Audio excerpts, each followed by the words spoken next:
Hello student, Dolly Sharma from Dolly coaching method. आज आपको chemistry में कैसे कंपाउंड जनरेट करा जाता है वो बता रही हूँ। ये बिल्कुल बेसिक है। इसके बाद हम जो 5 रिएक्शंस थी उनको बहुत इजीली कर लेंगे। केवल आप हेडिंग्स याद करोगे और उनके बाद उन इक्वेशन को सॉल्व कर लेंगे। तो देखिए यहाँ जैसे मैंने कैटेगराइज किया है मेटल्स को।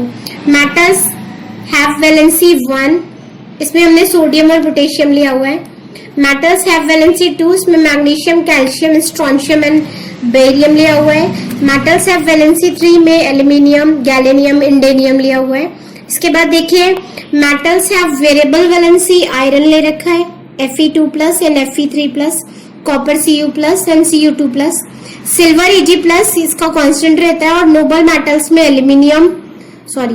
प्लैटिनम और गोल्ड ले रखा है। नोबल मेटल इसलिए बोलते हैं कि एटमॉस्फेयर की ऑक्सीजन के संग रिएक्ट नहीं करती, तो ये नोबल मेटल्स है। तो अब यहाँ देखिए जैसे मैं आपको कोई भी कंपाउंड जनरेट करना सिखा रही हूँ, तो हमारे पास हम 3 फॉर्मूलाज याद करेंगे। कॉन्सेप्ट वही होगा, M से डिनोट कर रहे हैं हम मेटल को। पहले मैं उन मेटल्स की बात कर रही हूँ, metals having valency 1, having valency 1, यहाँ वैलेंसी 1 है। अब आप मान लीजिए यहाँ पर बनाते हैं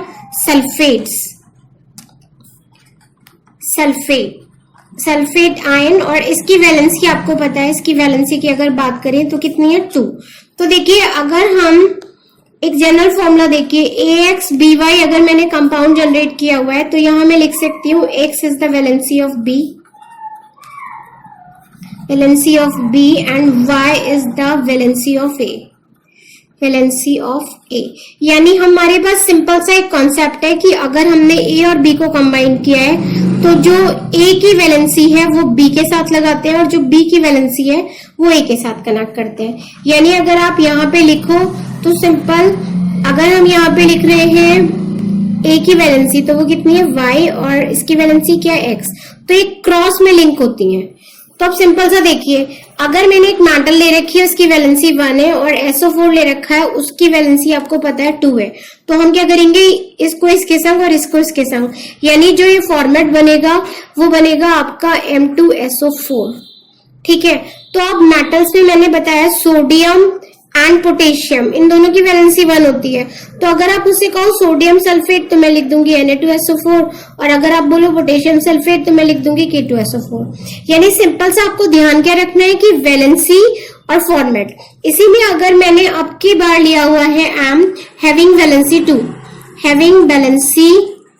2, तो देखिए इसकी वैलेंसी तो 2 है ही, और SO4 की वैलेंसी आपको पता था, इसकी वैलेंसी कितनी है 2। तो इस हेड में जो मैंने लिया हुआ था उसमें मैग्नीशियम और कैल्शियम है। तो अगर आप मुझसे बनाने को कहो मैग्नीशियम सल्फेट तो MgSO4 और कैल्शियम सल्फेट तो CSO4। इसी में अगर मैं दूसरा हेड ले लूं और इस हेड में मैं M ले रही हूँ और इसकी वैलेंसी में बोल रही हूँ, वैलेंसी कितनी है 3, और SO4 की वैलेंसी कितनी थी आपको मैंने बोला 2, और इसमें हमारे पास है एल्यूमिनियम, गैलेनियम एंड इंडेनियम। अगर आप मुझसे कहो एल्यूमिनियम सल्फेट बनाना है तो मैं लिखूंगी इसे Al2SO4 होल थ्राइस। तो एक जनरल फॉर्मेट देखिए, जो जनरल फॉर्मेट आया उसके अकॉर्डिंग अगर मैं आपको सॉल्व करके दिखाऊं तो हमारे पास जो फॉर्मेट है उसके अकॉर्डिंग देखिए हमने क्या करा, सिंगल 1 वैलेंसी वाले जो सल्फेट है, अगर मैं सल्फेट की बात करूं तो सल्फेट में सिंगल वैलेंसी वाले जो सल्फेट है उसका फॉर्मूला हो जाएगा आपका M2SO4, और एक फॉर्मूला हो जाएगा आपका MSO4, और एक फॉर्मूला हो जाएगा M2SO4 होल थ्राइस। तो ये है फॉर वैलेंसी 1 और ये है फॉर वैलेंसी 2, और ये है फॉर वैलेंसी 3। तो ये देखिए एक फॉर्मेट निकल आया जहां आप बहुत इजीली सल्फेट्स निकाल सकते हो। ऐसे ही अगर मैं आपसे बोलूं हमें कार्बोनेट्स निकालने हैं तो कार्बोनेट्स के लिए CO3 यानी वैलेंसी कितनी है, वैलेंसी इसकी 2 है। तो फिर से वही देखिए, इसके लिए फॉर्मूला हो जाएगा M2CO3 for valency 1, MCO3 for valency 2 and M2CO3 whole twice for valency 3। तो सपोज अगर आप मुझसे कहते हैं मैग्नीशियम, लैंग्वेज में लिख कर देते हैं आप मुझको मैग्नीशियम कार्बोनेट, तो देखिए मैग्नीशियम कार्बोनेट का फॉर्मूला मैं डायरेक्ट बोलूंगी MgCO3 और उसका रीजन है कि मुझे पता है मैग्नीशियम की वैलेंसी कितनी है 2। ऐसे ही अगर मैं आपसे बोलूं नाइट्रेट्स बनाने हैं तो नाइट्रेट में देखिए नाइट्रेट में NO3 माइनस होता है यानी वैलेंसी कितनी है 1। तो यहाँ देखिए एक चेंज होगा, सिंगल में आप बनाओगे MnO3 और अगर आपने मेटल ले रखा है जिसकी वैलेंसी 2 है और नाइट्रेट की वैलेंसी तो आपको पता है 1, तो इसका फॉर्मूला हो जाएगा आपका MnO3 होल ट्वाइस। और अगर आपने मेटल ले रखा है जिसकी वैलेंसी 3 और NO3 की तो 1 है, तो आपके पास फॉर्मूला हो जाएगा MnO3 होल थ्राइस। तो देखिए ये तो तरीका था जिससे हम नाइट्रेट बना रहे हैं, कार्बोनेट्स बना रहे हैं, सल्फेट। इसी में अगर मैं आपसे बोलूं कि आपको बनाने हैं क्लोराइड्स, तो देखिए अगर आपको क्लोराइड्स बनाने हैं तो Cl की वैलेंसी कितनी होती है 1 होती है। तो Cl की वैलेंसी है 1 यानी आपके पास मेटल एक बनेगा MCl, एक बनेगा MCl2 और एक बन जाएगा MCl3। और यहाँ पे मेटल की वैलेंसी कितनी है, metal having valency 2 and valency 2 और यही सेम वे में आप लिख सकते हो मेटल्स हैविंग वैलेंसी 3। तो इसको अभी हम एक बार रिकैप कर रहे हैं। मैंने आपको ये 3 चीजें क्यों सिखाई, क्योंकि मैंने जो रिएक्शंस आपको बताई थी उसमें हम मिनरल एसिड्स की बात कर रहे थे। तो देखिए मिनरल एसिड्स में मैंने आपको बोला था हमारे पास है H2SO4, HNO3 एंड HCl। तो इन तीनों के जब हम कंपाउंड बनाएंगे, यानी कि अगर हम सिंपल से आपसे बोले मेटल प्लस एसिड रिएक्ट कर रहा है और आपके पास रिएक्शन में बन रहा है सॉल्ट प्लस हाइड्रोजन गैस। तो देखिए अगर आप मान लीजिए एसएल में आपने मेटल के संग H2SO4 लिया हुआ है तो आपके पास जो सॉल्ट बनेगा वो सल्फेट होगा, मेटल सल्फेट बोल सकते हो आप, ये मेटल सल्फेट होगा और यहाँ पे हाइड्रोजन निकलेगी। अगर आपने मेटल के संग में HCl लिया हुआ है तो ये कंपाउंड होगा मेटल क्लोराइड और आपके पास यहाँ पे क्या निकलेगा, हाइड्रोजन गैस।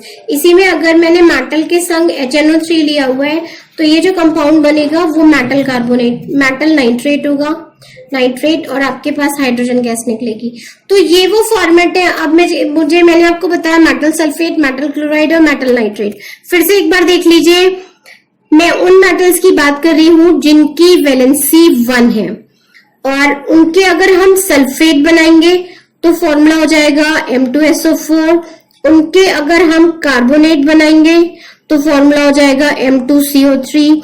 उनके अगर हम क्लोराइड बनाएंगे तो MCl और उनके अगर हम नाइट्रेट बनाएंगे तो MnO3। तो ये उनके लिए था जिन मेटल्स की वैलेंसी कितनी थी 1। सेम वे में अगर मैं आपसे बोलूं, अब हमारे पास जो मेटल्स हैं उनकी वैलेंसी कितनी है, हैविंग वैलेंसी 2। अगर इनकी वैलेंसी 2 है और मैं आपसे बोलूं कि मेटल सल्फेट बनाइए तो ये हो जाएगा MsO4। अगर मैं आपसे बोल रही हूँ कार्बोनेट बनाइए तो MCO3। अगर मैं आपसे बोल रही हूँ नाइट्रेट बनाइए तो आप MnO3 होल ट्वाइस। और अगर मैं बोल रही हूँ क्लोराइड तो MCl2 बनाएंगे। और अगर मैं आपसे बोल रही हूँ ऑक्साइड तो आप MO बनाओगे। तो देखो ये सारी चीजें हैं उनके लिए जिनकी वैलेंसी कितनी है 2। इसी में लास्ट है मेटल्स हैविंग वैलेंसी 3। अब हम उन मेटल्स की बात कर रहे हैं जिनकी वैलेंसी 3 है। अगर मैं आपसे बोलूं उनके सल्फेट बनाओ तो आपके फर्स्ट फॉर्मूला होगा M2SO4 होल थ्राइस।